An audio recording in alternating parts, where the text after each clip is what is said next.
I really got to get to Apple, because that's the story, the stock of the day, probably.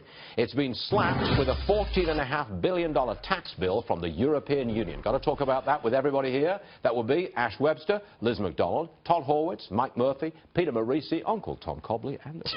I want to go around the block here. First of all, let's go to you, Todd. I say Apple is being shaken down by those Europeans who can't innovate their way out of a paper bag. Go. Good morning. I agree, but you know what? They've made so much money doing what they're doing that the $14 billion is meaningless in the big picture of them. It's like you taking out a 20. That's true. That's true.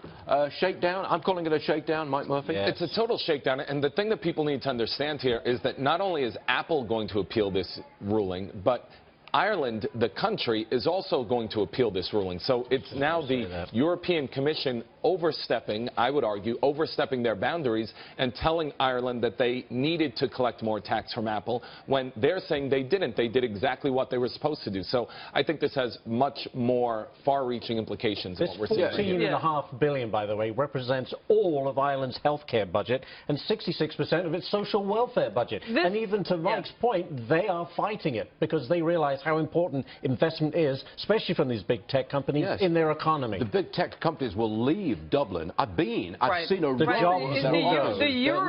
Eurocrats have applauded Ireland.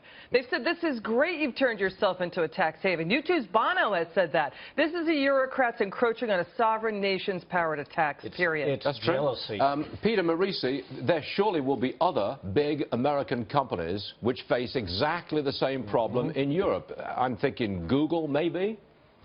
Well, absolutely, Google, but technology companies generally, because like Apple, they have the issue of where is their technology, their ideas, their patents and so forth that go into the products taxed. That's one of the big issues here.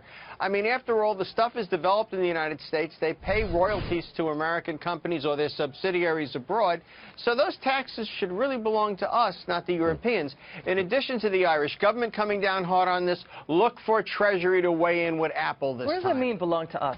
I don't understand that. Well, the thing is I think if I develop... Apple and the shareholders. I think, hold on a second, Liz, don't play games with me on words. I'm not playing, I'm just asking you. No, what I'm saying is if I develop a patent at the University of Maryland and Apple uses it, I think that we should pay American taxes on that, not European taxes. Part of this contest is not over whether Apple pays taxes, it's which government gets the money. Because if Apple doesn't pay these taxes to Europe, when it remits the money to the United States... Tim Cook is saying we do pay U.S. taxes, and we do pay a lot. He has said that, and they actually do pay a lot in the way of U.S. taxes. Okay, I understand that. The question is whether they get a credit on this. The stock is virtually unaffected this morning. It's virtually dead flat. It's right at 106. It's down 50 cents.